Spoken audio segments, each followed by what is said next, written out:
mtima wa mbuye wako ukukonda iwe ndiye wakuona ngopirira. Tikulandireni omvera komanso nonse amene mukuonera pa programu ino imene yamakupatsani Ndalilongwe School of Biblical Studies imene kutchedwa kodi Bible limati chiyani. Maka cholinga cha programu imene ndikufuna mabweretsa mafunso ambiri osiyanasiyana amene anthu timakhala nawo kuno kudziko kuti tidzikafananize ndi Bible kuti mafunso amenewo Bible limati chiyani. Choncho mu tsiku lero pa programu ino mukhala ndine m'bale wanu Mwambuye Daniel Njebanklasi komanso mzangayo Jabes Mpire. Chabwino. Pa programu yathu ino ya kodi Bible limati chiyani tifuna tikaone za mafunso ena amene anthu kunja kuti makhala nawo amene mwina amatha kubalalitsa anthu amene so mwina timaona zipembedzo zimaphunzitsa mosiyanasiyana ndi kukhulupirira kuti muli thandizo lochokera m'Bible. Tiona amene Bible lingathandizire mwa mafunso amene. Zomwe kwambiri. Funso loyamba limene tifuna tikalione ndilo mmene anthu amaphunzitsira kuchokera pa buku la Genesis chapter 6 verse yake 1 ndi 2. Tikamaona buku la Genesis chapter 6 verse yake 1 ndi 2, Bible limafotokoza onena kuti ndipo pamene anthu anayamba kuchuluka pano pa dziko lapansi akuti ana a anthu anayamba kubadwa akazi okongola ndiye ana a Mulungu anabwera ndi kudzakwatira ana a anthu amenewa. Choncho anthu ambiri amaphunzitsa kunena kuti ana a Mulungu amene anabwera ndi kudzakwatira ana a anthu amenewa ndiwo angelo. Kodi ndi zoonadi kunena kuti angelo anachoka kumwamba kubwera pano pa dziko lapansi kudzakwatira ndi ana a anthu? Kodi pa nkhani imeneyi Bible limati chiyani? Zikomo kwambiri chifukwa cha funso limeneli. Ndi zoonadi kuti anthu ambiri makamaka pa dziko lino amafotokozapo kuti angelo anachoka kumwamba kubwera pa dziko lapansi kudzakwatira ana anthu amene anali ooneka bwino kwambiri ndipo anali okongola.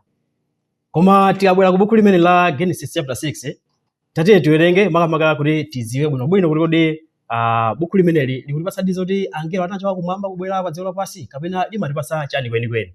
Ndiye tione kuti kodi Bible limati chani maka kufunso limeneli. Tiwerenga mu buku la Genesis chapter 6 verse 1 komanso 2 pamene pakupezeka nkhani imeneyi. Chabwino. Genesis chapter 6 verse 1 komanso 2 pa verse 1 akuti ndipo panali pamene anthu anayamba kuchuluka pa dziko ndi ana akazi anawabadwira iwo kuti ana amuna a Mulungu anayang'ana ana akazi a anthu kuti iwo anali okongola ndipo anadzitengera okha akazi onse amene anawasankha. Choncho tikuona makamaka pa buku limene la Genesis chapter 6 pa verse 1 komanso 2 kuti pamene makamaka panali anthu atachuluka pa dziko lapansi chimene chinachitika tsopano chakuti ana akazi anayambanso kubadwa pa dziko lapansi ndipo ana amene amabadwa tsopano anali okongola ooneka bwino. Tiamati kukongola tete ndikuoneka bwino opatsakaso. Ndiye chimene chinachitika chakuti ana a Mulungu tsopano anayamba kuona ana akazi amenewo ndipo anayamba kuzitengera okha kuti akhale akazi awo ngati banja. Choncho buku limeneli makamaka likuliphunzitsa bwino kwambiri kuti amene anaona ana akazi okongola amene anali ana anthu ndikuti si angelo ayi koma anali ana a Mulungu. Tsono tikamati ana a Mulungu kodi Bible limatiphunzitsa chani kwenikweni? Akamati ana a Mulungu kayoti Bible kamati ana a Mulungu limakamba za anthu amene anakhulupirira uthenga wabwino. Pamene akhulupirira uthenga wabwino namasunga mawu onse amene tsopano amatchedwa ana a Mulungu. Tikudziwa paja kuti tonse pamene tili pa dziko lapansi tonse ife ndife ana a Mulungu. Koma tsopano pali gawo lina loti ena si ana a Mulungu ena ndi ana a Mulungu mu gawo la kuzimu tsopano. Gawo la chipembedzo komanso magawo amene Bible limafotokoza. Tonse kuchokera pa chilengedwe ndife anthu a Mulungu ndithu. Tonse kuchokera pa chilengedwe ndife ana a Mulungu ndithu. Koma pali ena amene anakhulupirira uthenga wabwino amene amatchedwa kuti anthu a Mulungu kapena ana a Mulungu. Ana a Mulungu. Chabwino tempirizani kuyanga. Pali ena amene anakhulupirira uthenga wabwino amene amatchedwa ana a Mulungu. Tikamona m'buku la Yohane chapter cha 1 pa verse 12 amafotokozapo kuti amene anakhulupirira uthenga wabwino amene anamulandira iye anapatsa mphamvu yotchedwa ana a Mulungu koma kwa onse amene anakhulupirira dzina lake. Ndipo amene anakhulupirira Yesu Khristu komanso mawu onse amene Yesu Khristu amafotokoza kuti mawu onse amene Bible imafotokoza zokuza ndi Yesu Khristu amene akhulupirira amene tsopano amatchedwa ana a Mulungu. Tikamonanso m'buku la 1 Yohane chapter 3 pa verse 10 imafotokoza bwino pamene kuti ana a Mulungu anaonekera komanso asana adyelekezi anaonekera ndipo amene sachita chifuniro cha Mulungu, amene sachita chilungamo cha Mulungu, ameneyo tsopano ali mwana wa Satana mdierekezi. Chabwino zimene zionetsera mu buku la Yohane chapter 3 mu verse yake 10 lidapereka mitundu iwiri ya anthu okhala pano pa dziko lapansi. Ya ndiri buku limeneli linatipasa mitundu iwiri ya anthu okhala pa dziko lapansi. Kuti pali mwana wa Mulungu komanso pali ana adyelekezi, Satana adyelekezi. Chabwino ndithu zimene zikuonetsa kuti munthu wathu ino alipo ndithu ana a Mulungu. Alipo. Ndiye ana a Mulungu amenewa ndi amene anakwatira ana a anthu monga amene buku la Genesis likunenera mucha. Apa panditi buku limeneli likutipasa choncho kuti ana a Mulungu amenewa ndi amene anakwatira ana a anthu. Ana a anthu ndi ndani? Nanga ana a Mulungu ndi ndani?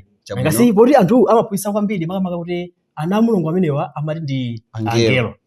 Koma kodi Baibulo limatiphunzitsa kuti chani? Mama akhale kuza ndi angelo komanso nkhani imene kuza ndi kukwatira.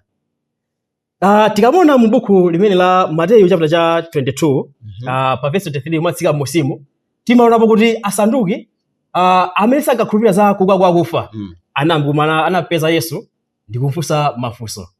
Ndipo asanafunse mafunso anafotokozapo kuti Mose anafotokozapo kuti munthu kapena kuti mkazi amene wakwatira ndi mwamuna ndipo mwamunayo mwaliro asanasiye mbewu. Nditi mphwache tsopano azibweramo cholinga zatani kodi adzasiye mbewu. Kali imeneyi akufunsa kuti akapherezere nkhani kuza ndi zakuuka kwa akufa. Tsono ananenapo choncho kuti panali mkazi wina wake anali ndi mwamuna wake ndipo mwamunayo anamwalira, kunabwera mphwache nkuzamwalira osasiyaponso kuti mbewu mpaka kukwana angati kodi asanu ndi awiri 7. Tsono anafunsafunsa lakuti kodi mapita zonse mkazi ameneyo makamaka mbali kuza ndi kuuka kwa akufa kodi adzakhala mkazi wa ndani? Tsono adzamudulirana osewa kapena adzakhala potani? Nakasi waja mwamuna amafuna zoti akhale ndi mkazi ngati kodi mmodzi. Kuti iwo asaduki apanziwa zoti mkazi anakhale ndi mwamuna ngati kodi mmodzi. Tsono Yesu pakuyankha kwake adayankha kuti mmangolakwa osadziwa chani kodi osadziwa malemba. Pakuti kuuka kwa akufa kulibe zokwatira kapena kukwatiwa, pakuti adzakhala ngati angelo akumwamba. Tsono pamenenso pakutipasa makamaka yankho lomveka bwino limene Yesu anapereka kuti nditi angelo satani kodi samakwatirayi. Nditi angelo satani kodi samakwatira. Nditi anthu aja amaphunzitsa zoti angelo anachoka kumwamba kuzakwatira ana anthu pa dziko lapansi ndikuti amangolakwa osadziwa chani kodi osadziwa malemba. Chifukwa angelo satani kodi sakwatira. Nditi ngelo sali ngati anthu ngati mene ndili ine kapena ngati mene uliliwe. Alibe thupi longa mene ife tili. Ndithu.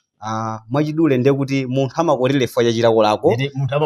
Ndiye kuti chifukwa angelo alibe chilako lako sangakwatire. Zimene zikutisonyezera zonena kuti ngati anthu pa buku la Genesis chapter 6 verse yake 1-2 anga maphunzitso kunena kuti ana a Mulungu amuna amene akupezeka pamene pawa ndi angelo. Ndiye kuti munthu amakhala zonena kuti akutani kodi akulakwitsa. Chabwino tikamaona buku lomwe limafotokoza zonena kuti ana a Mulungu amene akufotokozedwa pamene pawa ndiwo mbumba yochokera kwa Seti.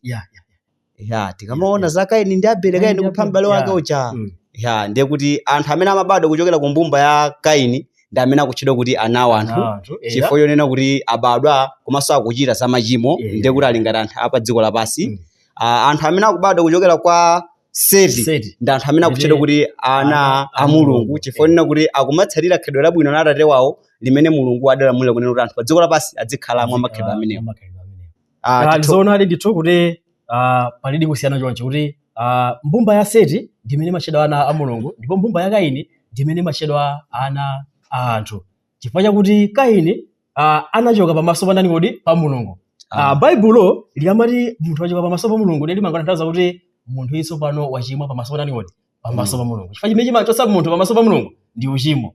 Tikamaona so buku lija la Yesaya chapter 59 verse 1-2 imafotokoza zikodi imafotokoza zimenezo.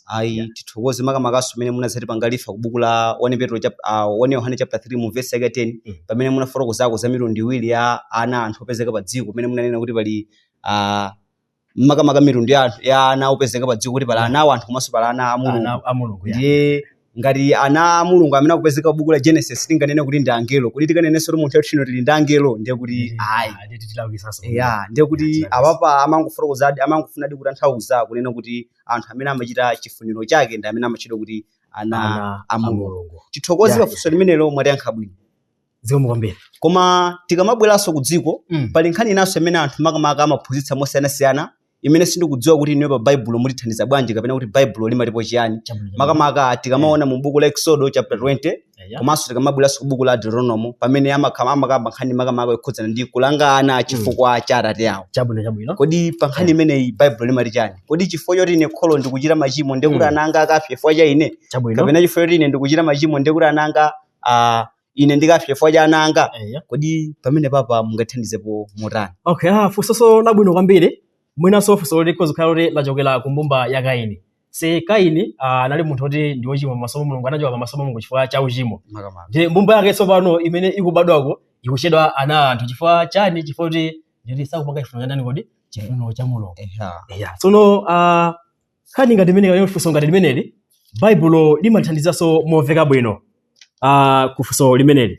Tatiyeni tione makamaka buku limeneli la Exodus chapter cha 20 pamene pochokera nkhani imeneyi pa verse ya 5. Verse 5 akuti usazipembedzere izo, usazitumikire izo, chifukwa ine Yehova Mulungu wako ndili Mulungu wasanje, wakulangana chifukwa cha atate awo kufikira m'badwo wachitatu ndi wachinayi wa iwo amene akudana ndi ine. Tsono tikuona pamenepa makamaka buku likufotokozera momveka bwino. Baibulo likufotokozera momveka bwino kuti Mulungu ndi Mulungu wasanje, safuna kuti munthu azipembedza milungu ina ayi china chilichonse, koma afuna azipembedza ndani kodi? Mulungu yekhayo basi. Ndipo akutera kuti ndipo Mulungu yobo kaza kuti ndi Mulungu wasanje ndiyo akhozolangana chifukwa cha chani kodi? Cha atate awo. Chifukwa cha atate awo kufikira m'badwo wachitatu komanso wachinayi komanso wa iwo amene sakonda Mulungu. Ndikhozopereka chisazo ichi makamaka kuti pamene kuti kulangana chifukwa cha atate awo nthawi zina zimatheka kuti mwina kholo makamaka bambo ndi olezeramo. Amwe ndipo amalezera. Ndi mwana tsopano akhozolengeranso nkhalidwe kuti kodi umene uja ndiye chifukwa kuti pachakulezera monga Baibulo imene mafotokozera kuti ndi chimo, si chabwino kulezera. Nditi ngati mwana angatengere chimo limene bambo ake akuchita nditi mwana Yesu adzatani kodi? Adzalangika monga imene bambo ake adzatani kodi? Adzalangikire. Kapenanso likhozofotokoza chonchi kuti mwina bambo ndiyoti amaba. Ndiye pachatipadziwa kuti munthu amene amaba akhazoti wagwidwa amampasa mphotwete. Munthu amene amapasa ndi chani pacha? Chilango. Ndiye ngati bambo ndi akuba nditi akapasa chilango mwananso akatengera zimene zichazo amadzatenganso chilangonso chiti kodi? Chomwe chicha bambo ake kali kuti kholo lake latani kodi? Lalandira. Choncho pamene makamaka Baibulo mafotokoza chonchi kuti Mulungu amalangana chifukwa cha atate awo, amangofotokoza kuti atitanthauzire makamaka amangofotokoza kuti Baibulo mafotokoza kuti thandizire kuti Mulungu amalanga munthu amene akutengera zolakwika zimene makolo anatani kodi? Anachita. Anachita. Kodi anachita chani? Pa verse imene verse 5 tikuonapo kuti akuti chifukwa cha kudana ndi ine. Nditi kudana ndi ndani kodi? Kudana ndi Mulungu. Nditi ngati angapadane ndi Mulungu nditi iwo asopano adzalangidwa monga amene makolo anatani kodi? Analangidwira. Chabwino munatembe kumva kunena kuti kodi kukondana ndi Mulungu kudani kapena munthu ngakonde bwanji Mulungu? Chabwino. Tikamati kukondana ndi Mulungu Baibulo limathandiziranso momveka bwino. Tikamona buku la Yohane chapter cha 14 verse 15 Yesu anayankhulapo kuti ngati mukonda ine sungani malamulo anga. Nditi kukonda Mulungu ndiko kusunga chani kodi? Malamulo ake. Kapena kumachita zimene Mulungu anani kodi? Amafuna. Nditi ngati munthu sachita zimene Mulungu amafuna amakhaonena kuti wadana ndi Mulungu. Nditi Mulungu akulonjeza kuti adzadana ndi adzalanga anthu amene akudana naye. Kayambadwa chitatu kayambadwa chinayiwo koma ngati anthu akudana naye posasunga malamulo ake anthu amene Mulungu adzatani? Adzawalanga. Ndiye kuti amene akumukonda pomasunga malamulo ake sadzawalanga. Ndi chimodzimodzinso kuti mwina bambo akhozokhala bambo kuti sangamasunge mawu a Mulungu, mwana koma akusunga mawu a Mulungu. Ngati adzalangika ngati mwanayi? Ayi. Ngati mwanayi akusunga malamulo a Mulungu nditi sadzalangika. Chabwino. Koma ngati angalengeza bambo ake kuti sakusunga nawo malamulo nditi osadzadani kodi adzalangika chifukwa sakondana ni kodi sakusunga malamulo ake. Ayi zikomo kwambiri makamakaso paja tikamona so kubuku la Ezekiel kwa amathandizira so kuti tikamvetse bwino makamaka pankhani ngati imeneyi tikamona mbuku makamaka Ezekiel chapter 18 verse yake ya 4 komanso mu verse yake ya number 20 kuruza ndithu nena kuti aliyense adzafa kapena adzalangika chifukwa cha tchimo lake kapena mphulupulu zake. Chabwino pamene pa mwatithandizira ndipo tamvetsanso bwino kwambiri makamaka zokhudzana ndi kunena kuti Mulungu sakalanga ana chifukwa cha atate awo kapena aliyense akalangika chifukwa cha mphulupulu zake. Chabwino pamene pafundo imeneyi tatha kumvetsa bwino komano tikamabwera kuno ku dziko lapansi anthu ambiri timapembedza Mulungu mmodzi koma tikaziyang'ana anthu fe ndife osiyana makhungu. Tikamaziyang'ana ife anthu akuno ku Africa tili ndi makhungu akuda ku Europe komanso ku Asia ndanzathu onena kuti ali ndi makhungu oyera aja amene timawatcha kunena kuti azungu komanso ena achimwenye aja.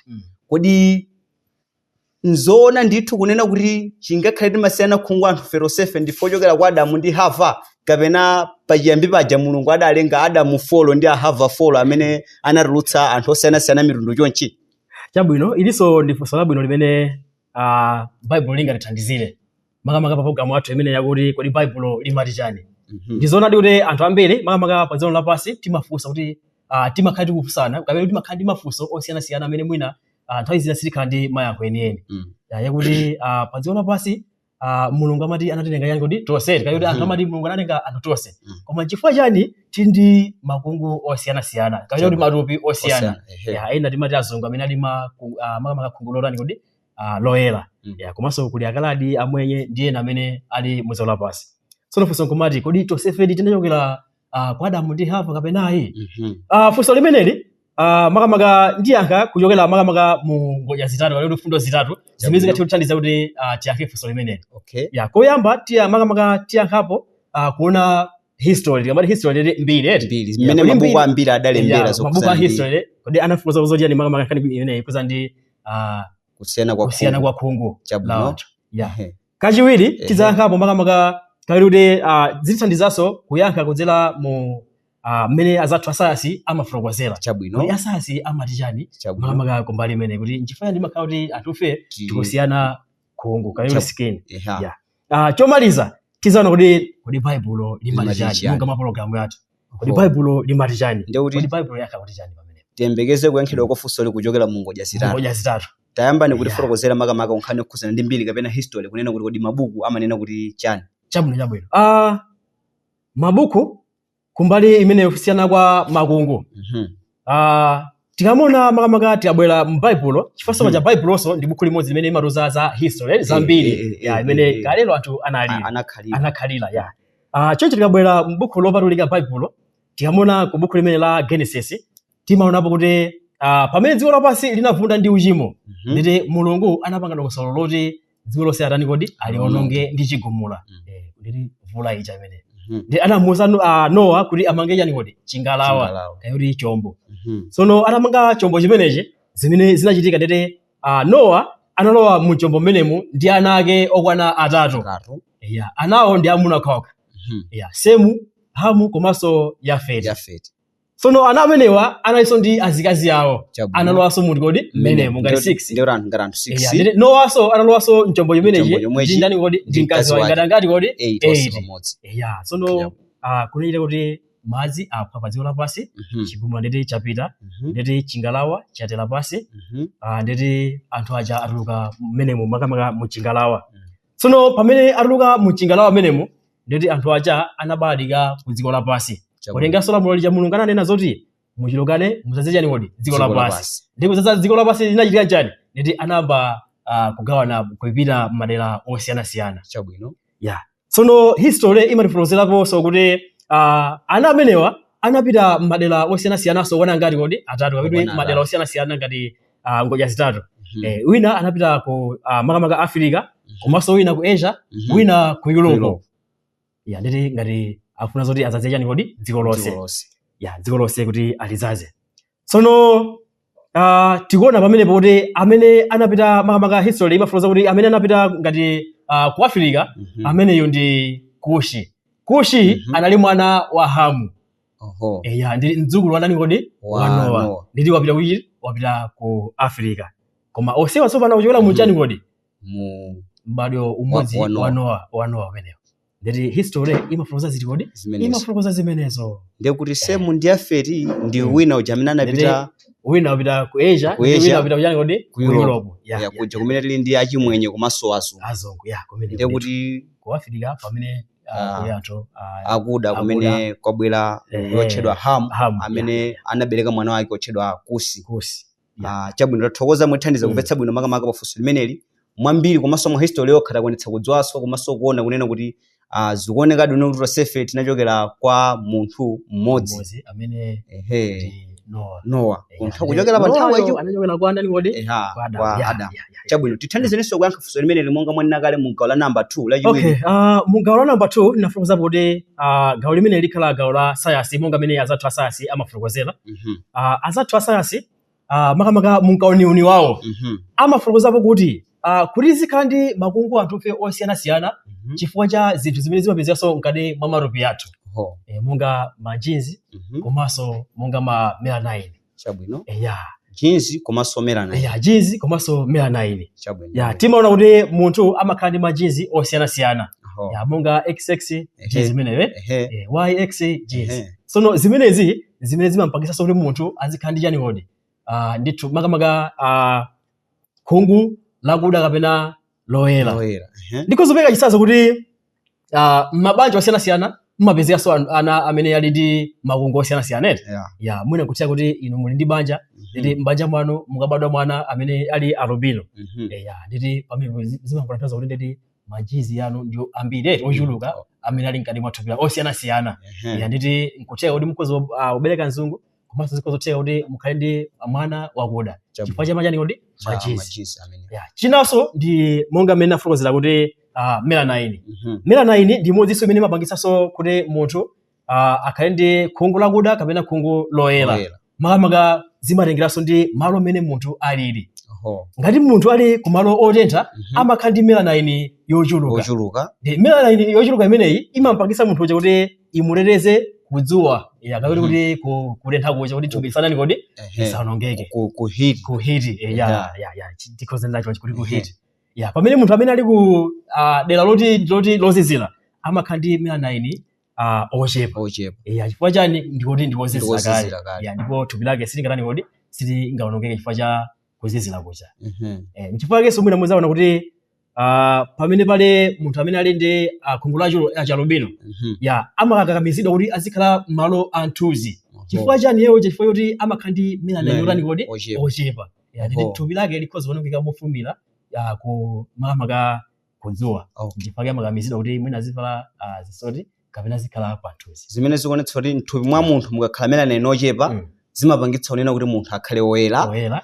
Mthupi mwa munthu mukakhala melanin ambiri zimapangitsa kuti munthu akakhale otani kodi wakhungu lakuda. Nditi chifukwa chake nditi anthufe tili osiyana choncho kuti wina woyera wina osiyana wakuda. Khanga ndipena pakezi ambadi kumveka bwino timaona kunena kuti anzathu akachoka ku dziko lotentha lino ku Malawi mwina kupita ku South Africa kumene nyengo imakhala osiyana nako ndi kuno ku Malawi. Mwina ukakhala ku zaka zokwanira 4 or 5 akamabwera timaona kuti asintha. Amakhanga kuti amathamangira kupita ku khungu loyera. Ndiye kuti zikuonetsa nena kuti science idi imanena molondola. Ndiye kuti kuchokera ndi mmene mukuti folozera tutasomvetsa bwino kunena kuti di Yosefe timachokera ku mbumba kapena kholo limodzi. Chabwino pa nkhani ya science tatha kumvetsa bwino. Kodi nanga pa nkhani yokhuza ndi Baibulo limayankhapo chani makamaka pa nkhani imene yosiyana makhungu ife anthu okhala pano pa dziko lapansi? Chabwino monga mmene taona za history kayoti mbiri komanso monga mmene taona za mmene asasi azathu amafotokozera kodi nanga Baibulo limatipo chani ku nkhani imeneyi? Kodi tinachoka kwa makolo osiyana kapena kholo limodzi? Choncho tatiyeni tione mmene Baibulo lingatithandizire kuchokera ku buku limene la Genesis chapter 3 verse 20. Chabwino tionepo pamene kuti kweni tinachoka ndi mu kholo limodzi kapena ayi.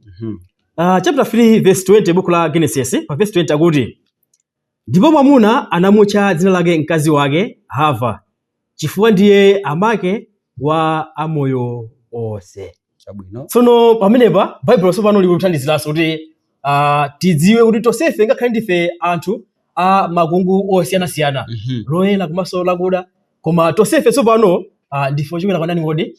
Kwa kholo limodzi. Tikuona pamene kuti Hava anamutcha mkazi wake kuti mama Adamu anamutcha mkazi wake kuti Hava. Chifukwa chani? Akuti kuti iyeyo tsopano ndi amache a zamoyo, kama amoyo onse. Akamati amoyo onse ndi anthu amene tili pa dziko lapansi. Zimene zikuonetsa kuti tonsefe amene tili pano pa dziko lapansi tinachokera kwa Hava. Ndi tate wathu Adamu. Monga mmene Bible ikufotokoza amene pakunena kuti Hava ndiye amake a zamoyo zonse. Komanso tikhoza kuonaponso mu buku la Machitidwe, buku limene Machitidwe chapter 17, tiona mu verse ya 25. Buku limeneli makamaka Paulo nthawi imene anali ku Atene anakapezapo maguwa osiyanasiyana olembedwa kuti kwa Mulungu osadziwika. Nditi anthu amene amapembedza kumeneko amangolemba maguwa kuti kwa Mulungu osadziwika, nditi chimene akupembedza osanenodi osayidziwa. Tsono Paulo ankafuna kuti adziwitsitse bwinobwino, makamaka aphunzitse bwinobwino za Mulungu amene iwo ayenera kuti azimpembedza. Ndi anayamba kuwafotokozera Mulungu amene alili. Kuti Mulungu amene muyenera kuti inu muzimpembedza ndi Mulungu amene analenga kumwamba komanso dziko lapansi, amene sakhala nyumba zomangidwa ndi manja a anthu, komanso amene satumikiridwa ndi ntchito za manja athu. Tsono tatiye tione makamaka pa verse ya 25 kuti kodi buku limeneli linafotokoza kuti chani.